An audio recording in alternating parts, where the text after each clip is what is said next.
Mayong buntag sa tanan mga anggol, November 25, 2025. Natay sa karon kabas nga biyahe padulong sa Southern Leyte mga anggol.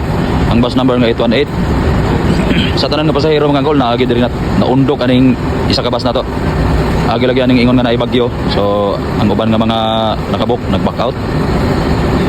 So mo nang isa lang gid ka bus ang nakalarga karon, dili pa gani ni puno mga anggol no. Pero bisan man og inaani ang panahon na agi tay isa ka bus mo biyahe sa isa ka adlaw. Di kita mawadaan og base sa kada adlaw mga angkol kay para lang ang atong mga pasahero nga naghulat makaabot gyud sa Leyte.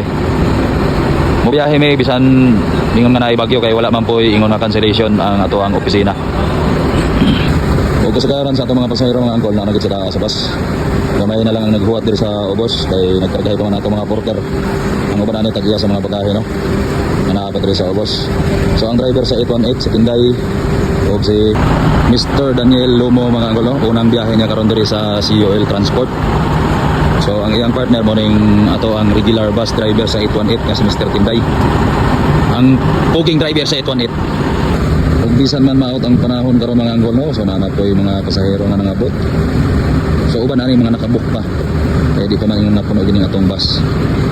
Mao ni ang ato main dispatch sa COL Transport ang terminal sa Pasay. So maayong buntag o God bless natong tanan, amping-amping lang ta mga angkol no kay naay bagyo lagi daw. Ug sa mga pasahero nato diha nga wala gihapon kabalo sa atong location no. Para madali mo pin lang ang COL Transport Pasay. Kung sa Fairview mo dool, COL Transport Fairview.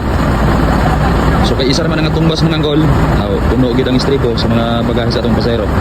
So God bless o maayong buntag.